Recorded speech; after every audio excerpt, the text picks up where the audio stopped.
Welcome,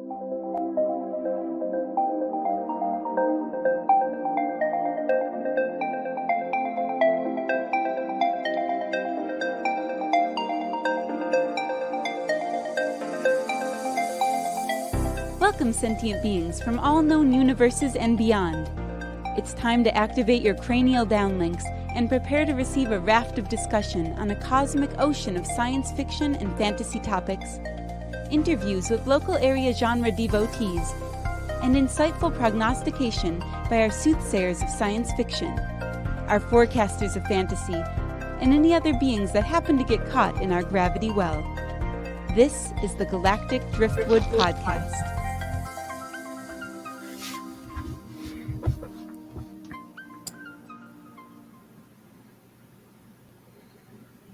Hello, and welcome to the Galactic Driftwood Podcast. I'm Bill. I'm Seth. And I'm Chris. And we're trying something new today, so be sure to bear with us a little bit. This is we've switched over from using Zoom to using a platform called StreamYard, which gives us a number of new options. Like we can put up a cool overlay, so if you want to see... where is it? There it is. Yes. So we're figuring it out. so bear with us. But I think we got a good show for you today. We're planning to talk about the latest Spider-Man movie, as well as how Boba Fett ended for the season. So let's jump right in. Who wants to start with Spider-Man? Ooh, I do. Go for it. Well, have you seen it, Bill? I have not, so I'm going to be the audience member wanting to know all there is to know. Well, then spoiler warning. Yes. I'm ready to be spoiled. Rotten. All right, so Spider-Man No Way Home picks up after the exact right at the end of the second movie when J. Jonah Jameson comes on the screen and tells the world that Spider-Man is Peter Parker. And so, like, we know all that from the previews. So Peter's having a really rough time. His family's kind of being harassed by law enforcement. He's public enemy number one all of a sudden. And it's also like this news is all they're high schoolers trying to get into college. And now no college will take Peter, MJ, or Ned. So Peter's feeling really guilty, and as we know from the trailer, goes to Stephen Strange to make the world forget that Peter Parker is Spider-Man. And things go awry. In a good way? Yeah. No. When do things go awry in a good way? Well, if you're an evil character. Well, I guess if it was a character, yeah. If you're an evil character and your plans go awry, that means the hero showed up. I suppose going awry isn't a good thing. Yeah, I guess it's all a matter of perspective. Yeah, so where things kind of kick off there was, and correct me if I'm wrong, Seth, but when Doctor Strange goes to initiate this spell for Peter to kind of fix things, so the spell was so nobody would remember who he was, right? Mm-hmm. And during that, is it Peter that keeps interrupting Doctor Strange while he's trying to cast this spell, and it doesn't quite finish successfully, if you will, and causes a little bit of chaos when he's trying to cast the spell. Yeah, so what the original spell, what it was supposed to do is make everyone forget that Spider-Man was Peter Parker. Right. And that failed, and due to kind of Peter's kind of wishy-washiness and like, no, I need exceptions to the spell. That's not how that works, Peter. Yeah, he messes up the spell, and it's about to get out of control, but Doctor Strange contains it. Well, but now, not. let me jump in here just a little bit, because while I haven't seen the show, I've seen the trailer, and I got the impression from the trailer that Doctor Strange just kind of immediately jumped into the spell without kind of talking it through with him first. Yeah, that Pretty much, does kind yeah. of happen. Yeah. Okay. So, because Doctor Strange, he's impatient, and it's probably because, hey, I'm sick of Peter being here. Peter, just fine, I'll do it. Get out of here. And Okay. you're right. There's not really much conversation that leads up to him casting the spell. So he's just kind of like, you know what? I can help you out, kid. Let's just do this. And he's just doing it, And then Peter's like, great, this is going to work out. Hey, I have some questions. And he's already like halfway through the spell, Yeah, that's kind of where things go awry. Yeah. So something interesting though that like we learn in that section is, one, they deviate from the trailer. Yes, they do. Yeah, Wong never forbids Strange from casting the spell. Steven's just like, oh, we use it all the time. Don't you remember the party we had at the weird location? And Wong is like, no. And he's like, see? Yeah. So the trailer for that was a little misleading. And I guess I haven't seen Shang-Chi yet. I really need to get in on that because it's on Disney Plus now. So wait a second. You're saying that a trailer for a movie was misleading? Yeah, like the scene. Oh my God. Well, you don't usually see that in Marvel movies, though. Yeah, I suppose. Yeah. Like they shot two versions. I don't mind it. Like that keeps it, but it's just kind of a weird thing for them to have changed. It's like they lowered the stakes a little bit for Steven.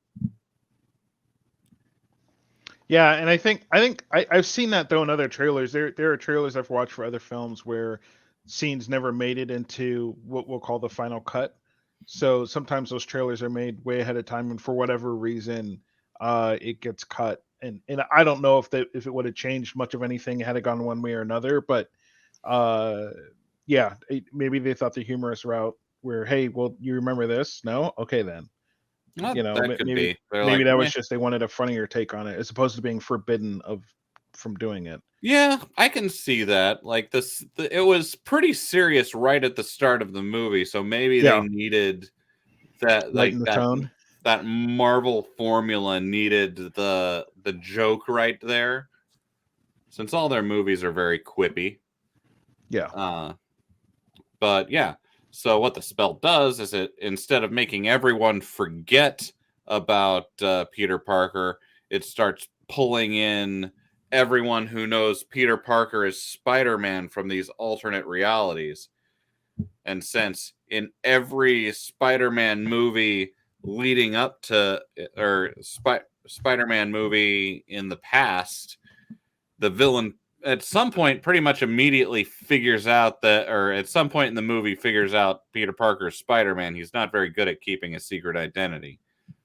So right. So it starts pulling these people in. Our first one we see is Dr. Octavius from Spider-Man 2, Amazing Spider-Man 2, or just Spider-Man 2? Spider-Man 2. Yeah.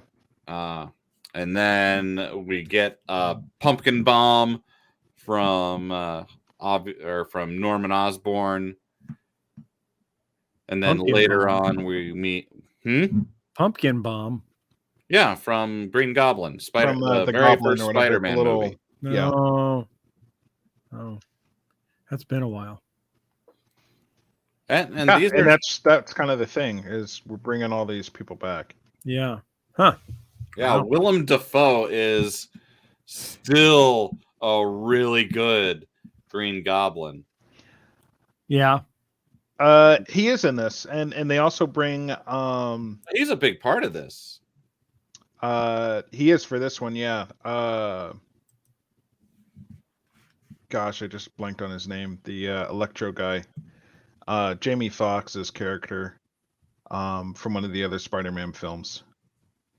I liked his line, like after his first fight, and Peter's trying to just like calm everyone down, and he's just like there's there's got to be a black Spider-Man somewhere. Which Miles Morales. Yeah. There was so there's a scene in there where Max Dillon is Electro. That's Jamie Foxx's character. I was trying to remember Max Dillon. Where him and Peter kind of have this brief heart to heart or whatever, and he's, I just, out of all these different instances, I was kind of hoping one of y'all would be black, and it's just like, it's kind of pays tribute a little bit to the multiverse Spider-Man that we've already had a chance to see before this came out. So I hold up hopes that they'll do a live action one, so we'll see what happens with that. But there was a lot of good things with this. Overall, I really liked it from the aspect of they paid attention to details where it mattered, whether that was between all the Spider-Mans. They had a funny ongoing kind of skit over how they use their webs as different. So right, that was a really funny bit. They find out that Tobey Maguire's webs are organic, and they're like, "What?" Yeah. They don't come out of anywhere else, do they? Right. And then they're kind of like, you ever have like lockups where it just doesn't work? And it's like, you too. And they've all had these issues. There were the conversations that they have about what's similar with them versus what's different is pretty profound. And they made good use of all of it, right? Everything that you liked from the other films, they brought it all together, and they did a really good job of making everything kind of stick together well. Even down to was it the Amazing Spider-Man? What's his face? Andrew Garfield. Andrew Garfield feeling redemption, having the opportunity to save this world's MJ, for example. When she there's a scene where MJ in the film is falling from a height, and if our viewers remember from Andrew Garfield's version, he wasn't able to save her. Gwen Stacy. She falls and just hits her head. He's just half a second too late and couldn't save her, and she dies. In this film, we have a similar situation with MJ, and he is able to swoop down and rescue her in time so she doesn't go splat into the ground. Yeah. And you feel this redemption when that scene happens. Yeah, in the exact same way too as it happened in the last movie. So this really was kind of a, like, they used this not only for like fan service and bring them in, but also to kind of wrap up some of their stories. Yep. Yeah, so they gave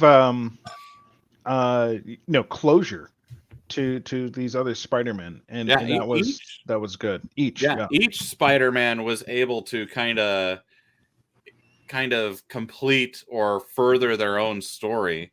Like, you get a feel for where Tobey Maguire's Peter Parker has been for the last number of years, just because his character is aged and changed.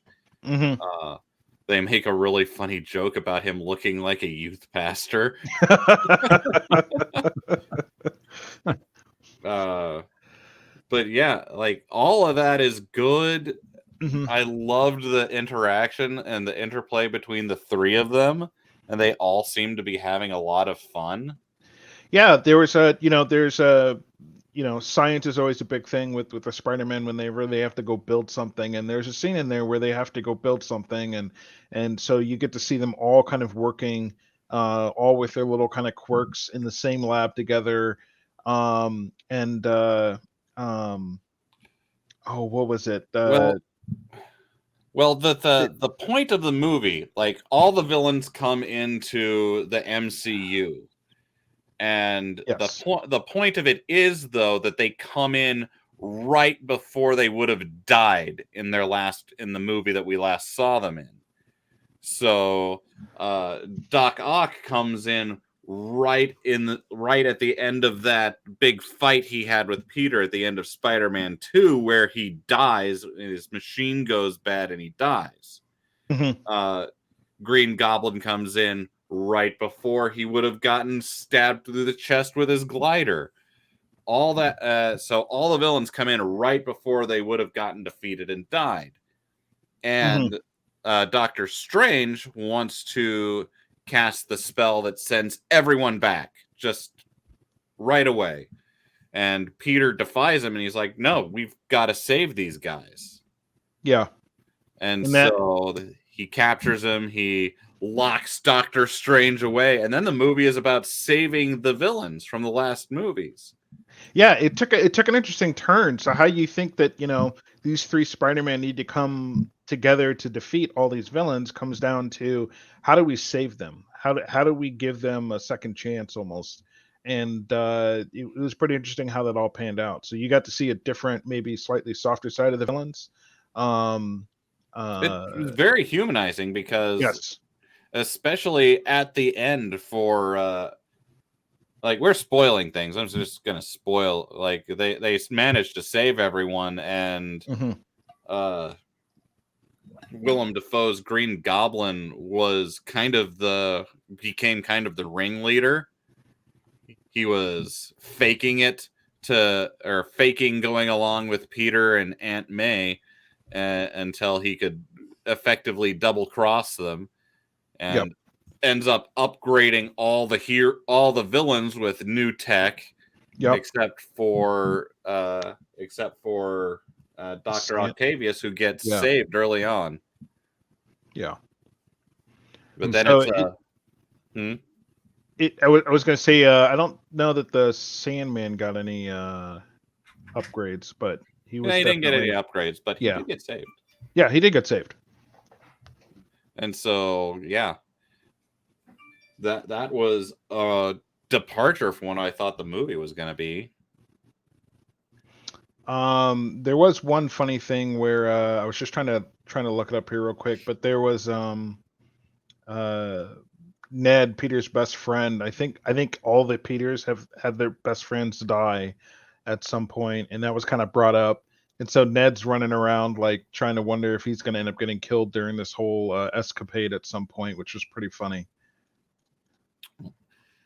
But I think one of the more interesting things about the movie is, like, in the MCU, we'd never gotten the Spider-Man origin story. Right. Like, we'd always assumed that his Uncle Ben had died and that's why he's being a hero. But I don't think we've ever heard reference to Uncle Ben. We just know that he's raised by his aunt, and we never hear anything about an Uncle Ben or with great power comes great responsibility. We've heard it paraphrased. Yep. But we've never really confirmed that Peter had that trauma in his past. But in this movie, we find out that the trilogy of Spider-Man movies has been his origin story all along, because at about 3/4 of the way through, Aunt May dies. No, really? Yeah. Yeah. Aunt May is kind of playing the role of Uncle Ben in this, in that it's her death at the hands of the Green Goblin, and she's the one who tells Peter, with great power comes great responsibility. Yep. And that kind of comes to a head at one point when all the Spider-Man kind of gather up together in basically kind of a moral support scene. And they repeat those words back to Peter. And tell him their story, like who they and that's when it kind of all comes together. It's almost like all the Spider-Man, as far as their origin story, has a pivot point in their life. This point where they're set on this direction and they maybe better understand their purpose, but it was all born out of that tragedy. And that echoes the comic event Into the Spider-Verse, when all the alternate Spider-Mans are meeting each other. They do have kind of scenes like this where they connect and they're like, I lost my Aunt May. I lost my best friend Peter Parker.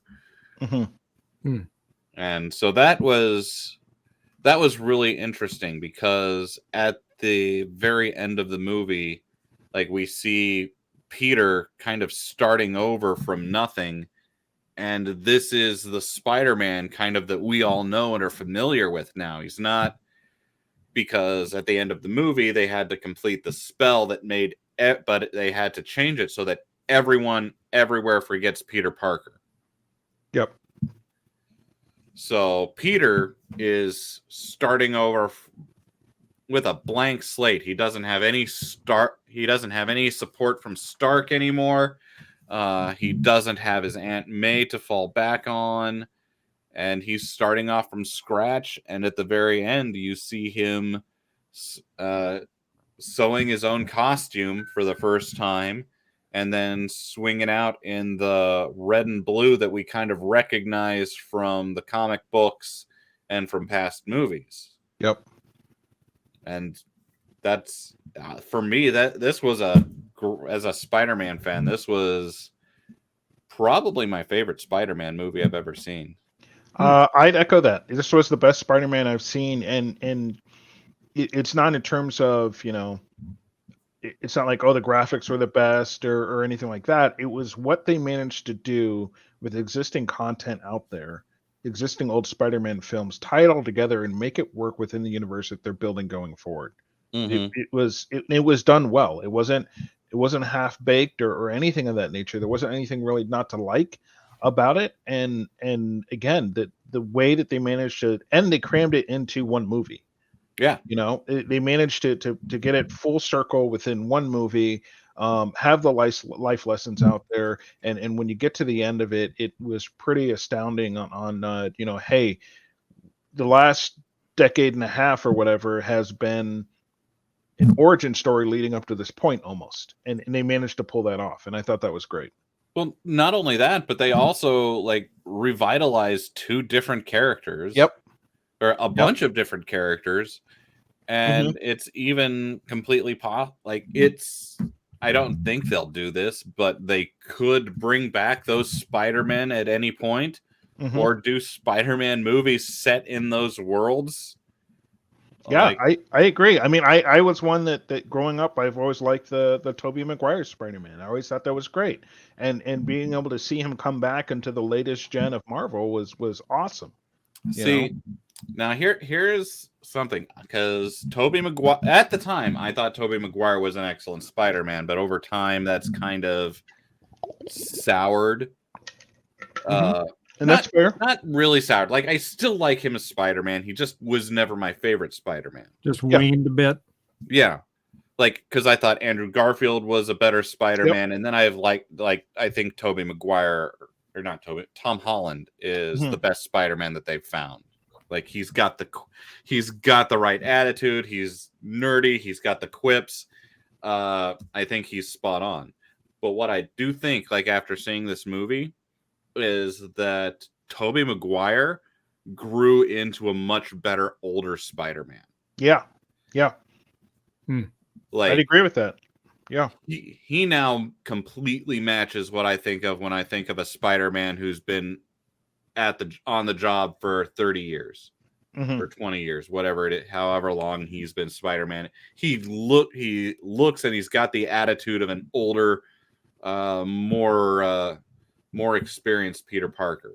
Right. And Andrew Garfield also has that, but more of a middle thing. So I think they really nailed the young Spider-Man, middle age, or kind of middle life cycle Spider, and then older. Yeah, Spider-Man you get to see all the generations of Spider-Man through his life in one kind of where they are now, where they're going to end up, and how they'll eventually be.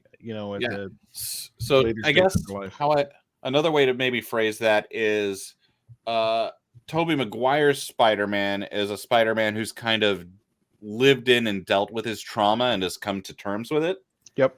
Andrew Garfield's Spider-Man is a Spider-Man who's still working through his trauma and some of his life stuff. And then Tom Holland's Spider-Man is the one who the trauma is just happening to. Yeah. And after Aunt May is killed, Tom Holland, his Spider-Man has major anger issues and is ready to straight out kill Willem Dafoe's Green Goblin. Yeah, he's got murder on the mind. He's hell bent. He's after revenge, and that's something we saw from both Tobey Maguire and Andrew Garfield Spider-Man in their movies, and they help him kind of deal with that because they've been there's there. even They a felt scene that where rage. Tom Holland is about to kill the Goblin and is stopped by Tobey Maguire's character. So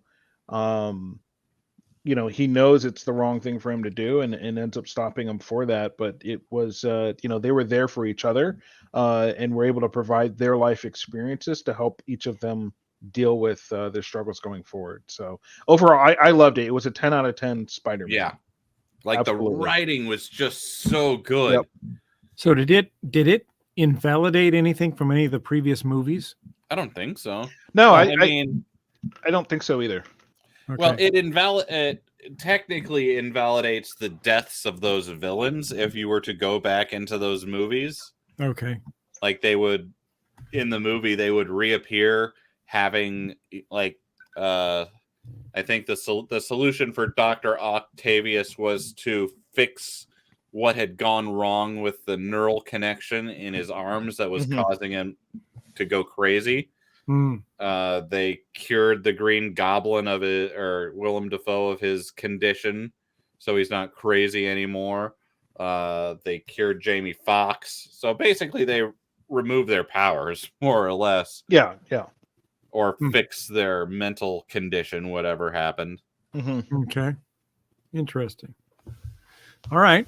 Well, shall we switch gears a little bit and talk about Boba Fett? There's been some interesting developments there. Now, I think Seth and I are not fully up on all of the latest developments with that, but Chris is. And I am. Seth and I think, are through episode 4 of this first season. So, Chris, you want to now, fair warning, there will be spoilers here. So Seth and I are ready for it. We're ready to be spoiled. It's not going to stop us from watching. But yeah, those of you out there, if you don't want to be spoiled, tune out now and then come back and watch us later. But all right, Chris, you want to let us know what you thought? It's interesting that you guys brought up that you only watched up through episode 4, because I can tell you that once you get to episode 5 and going forward, it's not so much of a Boba Fett series anymore. But this this book of Boba Fett basically covers a little bit of an origin story from the aspect of what happened to Boba Fett after the incident on Tatooine, where he falls into that pit in one of the Star Wars movies, right? Gets knocked into the thing. Return of the Jedi. Return of the Jedi. Thank you. And presumably eaten alive. Well, guess what? He didn't die in there. He was still eaten alive, technically. Yeah, he was technically eaten alive, but he wasn't dead. So upon managing to get out of that pit, he ends up being, well, I don't know if I'd use the word rescued, but becomes a captive of the Sand People. He gets found and collected? Yes, found and collected. Yeah, I I was like, dude, do we use the word rescue here? I don't think so. So found and collected, yes. What they kind of rescued a little bit. A little bit. They didn't let him die, That's rescuing. That's rescue. Not letting him die. I don't understand what they were doing, because there were a couple people that they had chained up there. Right. And I don't know what ultimately they planned on doing with them, or they were going to barter with them later, or what the deal was. So dinner. Yeah, could have planned on eating them. So anyways, through some circumstances, Boba Fett ends up bonding with the Sand People and learning their ways and getting himself back on his feet. And ultimately, some things go down, and after getting what I'll call revenge on some people that were harming the Sand People, they came back and took out basically the whole clan of Sand People, and Boba Fett ends up having to go then get revenge on them, and ends up taking over at some point Jabba the Hutt's job as kind of mayor, daimyo, if you will, daimyo, which is basically kind of like a mayor or ruler of an area. Well, and it's so like a criminal crime boss. Yeah, criminal crime boss or whatever. So he takes over that role, and these chapters kind of cover his growth and how he manages power, in keeping that power and exerting his authority as, I'm the daimyo here. And the chapters kind of go through that point up until episode 4, when we take a little bit of a pivot, and all of a sudden we're watching Mandalorian season 2 is what I'll call it. Before we go into that, I have some gripes on some things that did happen that you guys would have seen, which I think is so chapter 3 is called the streets of Mos Espa, and this is when Fett is kind of wandering around trying to figure out get his stuff in order. And in this, he comes across a cyborg gang, if you will, and ends up employing them. This cyborg gang was so out of place for me for this Star Wars era. It just did, none of it made any sense. They were almost too modern. Their motorcycles, right? Their speeders were like the colors of I think the most popular meme I've seen is like, it was like hiring a local Power Rangers gang, right? and none of the color palettes wouldn't? I'll share this here. None of the color palettes work with anything like historically to me in Star Wars, and it drives me nuts. And it honestly pissed me off a little bit, just because it just didn't make any sense. They went I didn't think it far. looked right at all myself. Here we go. Yeah, so and this is kind of, you could see the color of the bikes there, and there's nothing in Star Wars world that says this should be a thing. It's not. These shiny hot rod cyborg gang it members. Looked like it kind of reminded me of maybe 1950s, with a lot of chrome and bright shiny colors and extravagant designs that kind of looked, I guess it does look very out of place in that picture. Like, it doesn't really match the aesthetic. It doesn't match in any aesthetic in any scenes that they're in. So even on chase scenes or when they're running around the town, they stick out like a sore thumb. Right. Also, where's the Black Ranger?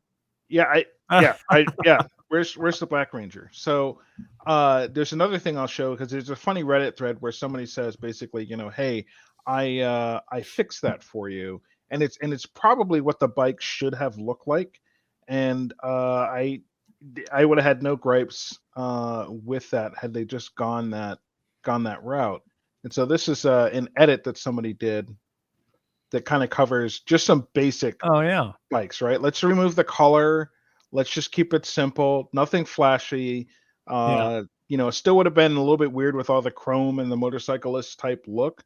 However, this would have been more appropriate than a shiny red or blue kind of bike, flying around the city. Right. I could have let their clothing go, because the clothing is generally also very. There's like a color palette, right, with Star Wars and what people are wearing and things like that. And this cyborg group just tends to defy it. It's just I mean, if they'd have looked more like the design of what we saw with like the land speeders or even the pod racers. Right. So it was just kind of glaringly odd. I don't understand the thinking behind that, or to make them stand out more than they had. I think there's other ways to do that are more character specific, maybe unique abilities or fighting styles. If they're cyborgs, maybe talk a little bit more about their enhancements and how they can help, as opposed to them running around in these Power Ranger speeders. Where I don't buy this so much on Tatooine, I might buy this on maybe Coruscant. Yeah, right. That's fair. Yeah, where it's more modern and futuristic, and I agree. The like your cyber gangs are usually found in cities, not in Tatooine, Backwater which is the armpit planet of the universe. And I mean, everything on Tatooine is kind of gritty and sandblasted and dust blown, because whenever you're driving, whenever you see someone on a speeder, there's always this huge cloud of dust. Right. So it doesn't make a lot of sense to have very shiny, colored if you're not bikes. The lead speeder every time, you're going to have a sandblasted bike. Right. So and it's no matter what, everything's going to be covered in a layer of dust. Sure. Yeah. So, But in my mind, it's like the streets are like those of a Western town. They're not Yeah. paved, right? it's like seeing a bright red shiny horse. Yeah. Yeah, Yeah. in the Old West. Yeah. All right. So go on. So Continue. that's kind of where things then pivot. And going in episode 5, that's called The Return of the Mandalorian, and anyone can guess what that's about, right? So this episode kind of digs into a what we'll call a meanwhile ... Okay. Really, So, it's just meanwhile.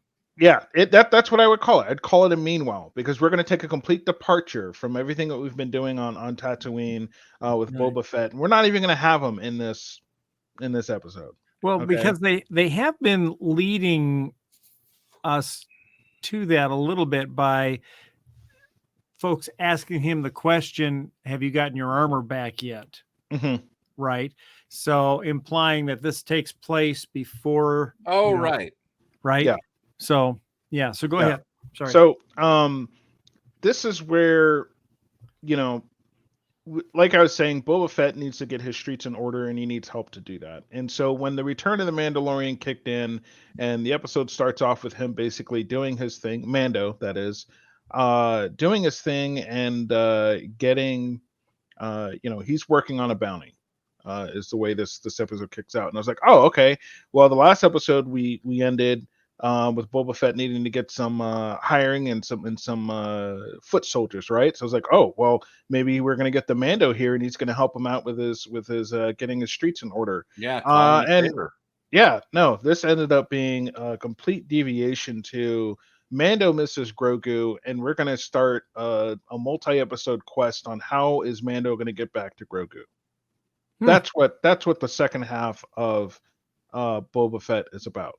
Really? Well, that's and weird. Now, make no mistake, okay? Mando, this Return of the Mandalorian focuses on basically he's collecting a bounty, and he finds his people again on this other planet. And when he meets with them, he presents them the that special saber that Dark he got. saber. Yeah, the dark saber. And there's a legend behind it between, they recap what that saber means, what ownership of that means, and how you can transfer ownership between, having a one-on-one battle and winning it off of the person that you fought. And of course, he gets challenged actually by a member of his own guild. I don't know if guild's the right word, but we're going to use it. And he ends up having to do a duel, and he ultimately wins that duel. From someone who thought maybe they were going to be a better owner of the dark saber, and he wasn't deserving. And then he gets called out by the guild leader, basically saying, "Hey, have you ever removed your helmet?" And you all know, if you've watched Mandalorian, that Yes. he has. Correct. Mhm. And he refused to answer, and they basically knew the answer. How they did, I'm not entirely sure, but maybe his refusal to answer was enough.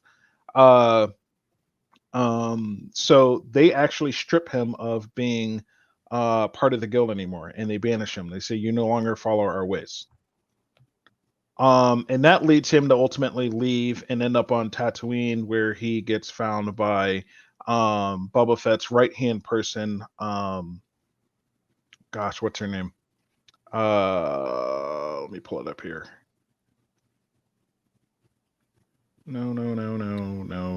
Not Yeah. Cara So Dune. we did find Cara Dune. Not her. Yeah. No, I was no. gonna Yeah, say, not no, her. she's out. She's gone. Yeah. She got shit canned. Fennec. Oh yeah. Fennec. Go ahead, Seth. Well, we learned that in the last season of Boba Fett that his You mean Mando? his clan, Yeah. Mando, Yep. were kind of extremists. Yes. Yeah. Right. Basically religious extremists, and there were they can kick him out of that one, but they can't say he's no longer a Mandalorian. Yeah. Yeah, and that's ultimately what happens is they say he's not worthy to be part of the clan anymore and gets kicked out of the clan. And he could be like, "Bitch, I got the dark saber."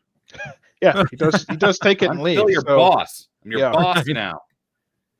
So he ends up back on Tatooine where Fennec, Boba Fett's right hand assassin lady, she ends up hiring him and bringing him in to recruit him to help with some things. During this time, there's not a lot going on Boba Fett's side other than you get the idea he's starting to negotiate with the other groups around town and everything, basically saying, "Hey, there's this syndicate out there that's looking to kind of take over, and they want all of the spice trades controlled." And yes, now we're flipping from Boba Fett as Mandalorian to Boba Fett is Dune, because Right. this becomes about spice trade, right? Because I never knew there was spice on Dune. I didn't either, but yeah. Well, I mean, there's spice on Dune, but you mean Tatooine? Or yeah, I'm sorry. Yeah, Tatooine. yeah. Sorry. There's yeah. So Tatooine is now all about spice. Star Trek Okay. nerd. Star Trek nerd. So, Ooh, No, I just got Bring confused it. there for a minute. Yeah, but that's what I meant. spice is Dune not a thing. drug that is endemic to does not come from Tatooine. The spice trade goes through Tatooine because of individuals like Jabba who would smuggle spice because Tatooine was not an imperial world, and thus or not tech. They did become imperial, but either way, there were the crime bosses, Jabba and others, were too entrenched there. So the spice trade continued through there, which is how Han Solo got in trouble. Is he was running spice for Jabba, dumped the load when he was getting searched Boarded. by Imperial forces, and he owes Jabba for all that. In the books that are now legends, spice, I believe, comes from Kessel, Okay. which is a prison world, But not a desert world. not a desert. It's just very unpleasant. So, yeah, spice becomes a major part of this theme here, and as Boba Fett is doing his power struggle negotiations and things like that, spice can be interrupted during these times. So, the syndicate's like, no, we want complete control of everything, and ultimately, all hell breaks out. And before that happens, though, we have to take another side trip because Mando, as I mentioned before, wants to go see Grogu. So he actually goes off to the planet where we get to see Luke training Grogu. And that was, I'll admit, it was pretty cool. Had nothing to do with what the series started with, but it was a side quest, right? An entire episode of a side quest of Mando ultimately is not allowed to see Grogu, or at least they recommend that he doesn't, because Grogu has a choice to make, right? He'll never be able to let go of his emotional ties to his friends and things like that and become a true Jedi if he sees them from time to time. He's got to have that separation so he can focus on his training. So Mando, when he arrives on the planet, is convinced otherwise. He doesn't need to see Grogu, but he leaves a gift anyways, which is pretty cool. He had Mando picks up this spear at some point in the Mandalorian. Yeah. And he has that spear melted down and made into chainmail for Grogu. Just kind of a protection gift for him. And ultimately, he leaves the gift for Grogu and decides to go back to Tatooine without seeing him. So Grogu continues his training, and Luke makes the decision that he's going to give Grogu a choice. Luke says, "Here, you can have Master Yoda's saber, or you can have this gift, but you have to choose one. You have to choose to either leave and keep your connections with your friends and deviate off the path of Jedi training, or you stay here and you continue your Jedi training." So Grogu decides that he's going to take the chainmail and head to Tatooine. So there's a scene where an X-wing shows up, and I was like, "Oh shit, Luke!" No, it's Grogu. R2D2 flew him to Tatooine and stuff kind of happens from there. I won't spoil too much of the final battle, but is he still basically the child, though? yes, Okay. yes. He's still basically the child. Your toddler came back. Yeah. So there's a heart-welcoming reunion. Grogu shows up in the midst of all hell breaking loose in the town. The Syndicate has waged full war against Boba Fett and the gang, and Fennec and Boba Fett and Mando must take on the Syndicate basically in the last episode to have this final battle. But the thing is, again, the way the episode ends is Mandalorian Mando and Grogu in his new spaceship. Mando gets a new spaceship in this, by the way. There's a whole episode on that too. Again, nothing to do with Boba Fett. The way the series ends is them flying off into space together to wherever they're going to go. To season 3 of The Mandalorian. Yes, to season 3 of The Mandalorian. Exactly. So this was less the Book of Boba Fett and more The Mandalorian season 2.5. Yes. The second half, right? Because again, up to the point where you guys have watched, this was all Boba Fett. Right. But I'm telling you, it does this pivot, and now it's Dune plus Mando 2.5 with Boba Fett being the underlying story until the last episode when everything kind of hits the fan, and then it's about how do we help Boba Fett finish this thing with the Syndicate. But clearly, there's no reason to go back and look forward to anything for a Boba Fett season 2. There's nothing set up there. I'm not even sure what the point was. So would there be a season 2, or will there be is there supposed to be? I don't know. This felt like Mando. This felt like Boba Fett was filler episodes for Mando.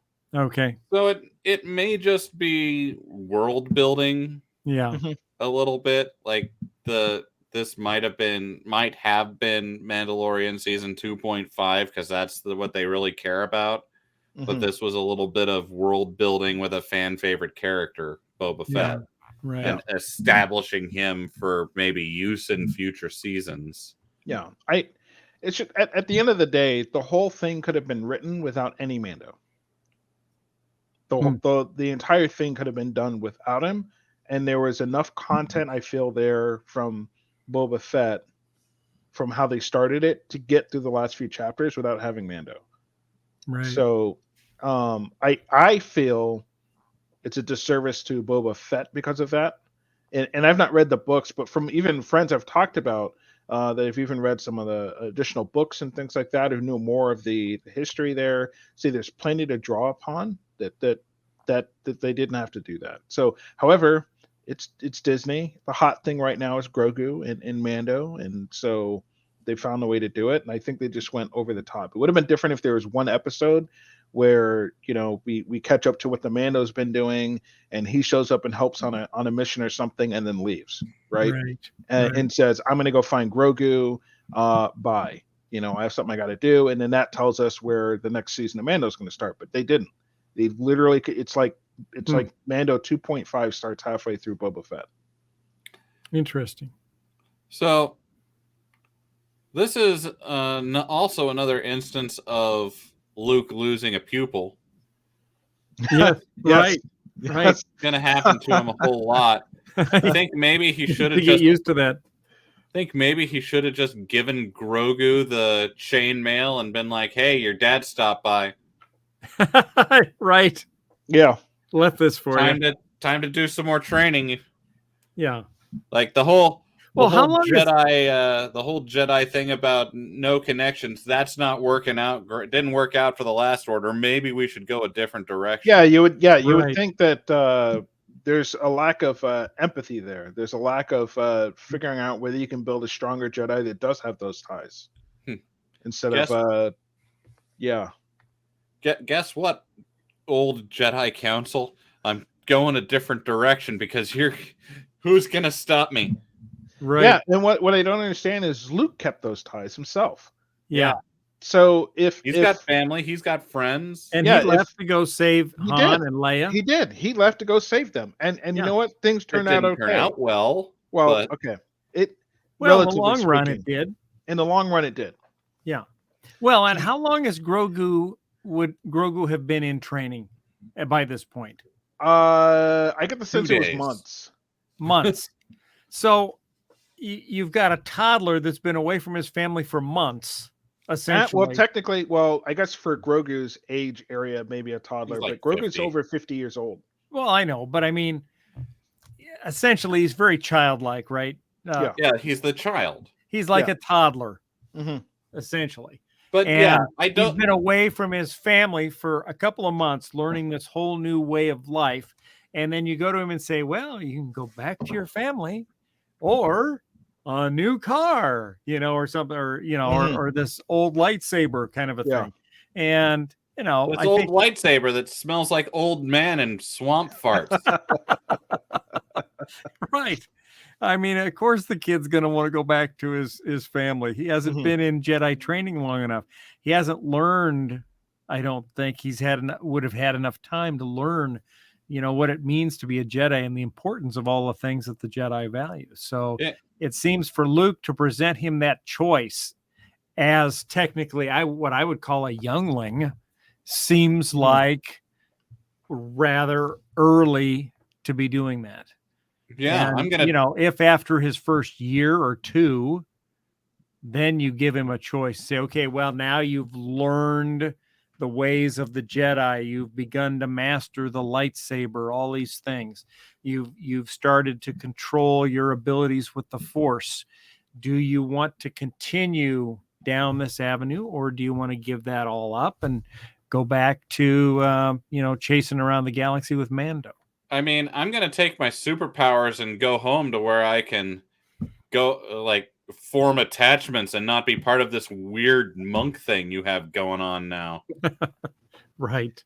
Yeah. The other thing that's interesting though is when I look at it in terms of how long Grogu is going to be around, Mando's not going to be around that long. So if I was Grogu, I'd be like, I can come back in 100 years and we can start this.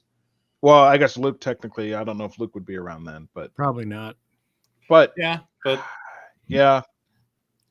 definitely not, because he fucks shit up. Oh yeah, that's true. Right.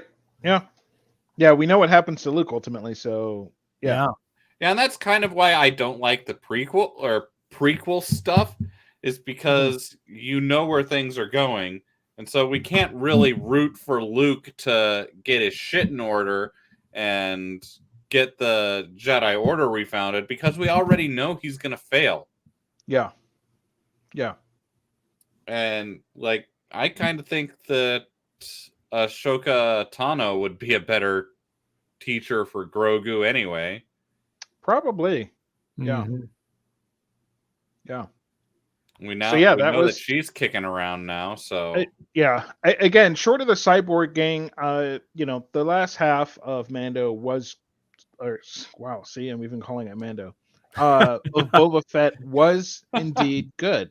Yeah. And the last up to the last episode is still worth watching for a pretty epic battle in the city for the struggle of power, and things turn out okay in the end, but it became less about Boba Fett and more about Boba Fett and Spice, more about Mando and Spice, and that was kind of it. So you really don't learn anything more about Boba Fett. You really don't get any more growth in who he is or any of his history.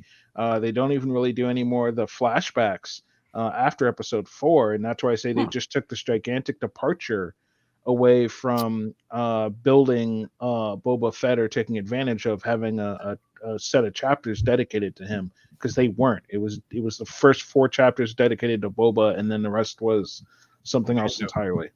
See, this kind of makes me wonder if they didn't have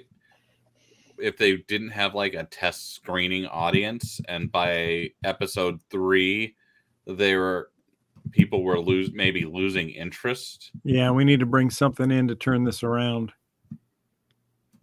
Yeah, I don't know. I've from where I am, I've enjoyed what I'm watching, and if Mandalorian never showed up, I'd still finish the season. Yeah, and I'm telling so for anyone listening, it wasn't bad. I'm Yeah. just pointing out that Boba Fett took an odd turn halfway through the series, and Yeah. it was still good content. Don't get me wrong. You see some really awesome stuff when they bring in Mando. You get to see Grogu's training with Luke, which was sweet. They do have some cool Jedi things in there, and you realize how much Grogu has grown in his training. You get to see him do some pretty cool stuff too.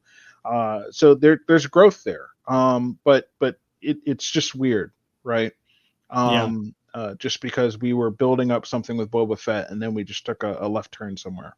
Yeah, you don't expect the lead character that the show is about to take a back seat in his own series at Yes. the end. So Mhm. interesting. All right. Well, cool. Thanks. Thanks for giving us the lowdown on the last couple episodes there, Chris. Sounds interesting. I'm going to try to see if Linda and I can get through the last 2 episodes sometime tomorrow. So check it out. So anyway, I think that about wraps it up for us. Thank you all for tuning in for this episode of Galactic Driftwood Podcast. We hope you'll check out all of our shows, past shows, on galacticdriftwood.space. And of course, our partner podcasts at synergynation.net. That's synnation.net. I think that's all for this episode. We will catch you all next time. Take care. Bye-bye.